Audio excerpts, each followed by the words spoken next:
Alors, je pense que si vous voulez, on va regarder ce qui se passe un peu dans d'autres pays. Par exemple, aux USA, où vous avez en temps réel pour chaque centre leur taux de succès par âge, voire par indication. Les grands facteurs sont effectivement l'âge des femmes, qui impacte complètement les résultats. Et donc c'est au moins la première chose qu'il faut donner et qu'il faut suivre. Parce qu'un centre qui a qu'une population jeune qui freine le recrutement des patientes âgées, ou inversement qui accepte toutes les patientes âgées, ne peut pas avoir les mêmes résultats. Donc il faut avoir une espèce de, si vous voulez, de cadre comparable. Voilà, donc ça on peut définir d'ailleurs plusieurs, hein, puis ensuite comparable. Ce qui est intéressant, c'est que on voit que de toute façon, quelles que soient les modalités, il y a des différences. Il y a des différences entre un peloton de tête et un peloton de queue.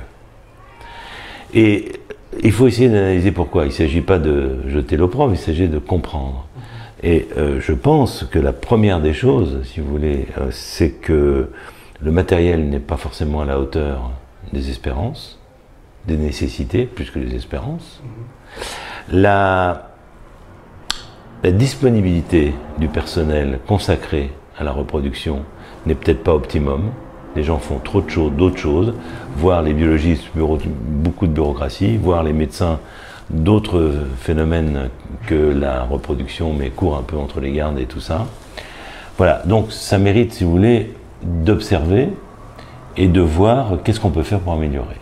Voilà, c'est ça l'intérêt. C'est pour ça que, personnellement, j'ai toujours été, et je me suis battu, pour la transparence des résultats, qui ne peuvent être qu'un ressort d'amélioration et d'écouter les patients et les patientes, ce qu'ils disent, non seulement sur le fond, mais ça ils sont moins responsables, mais encore faut-il qu'ils soient au courant.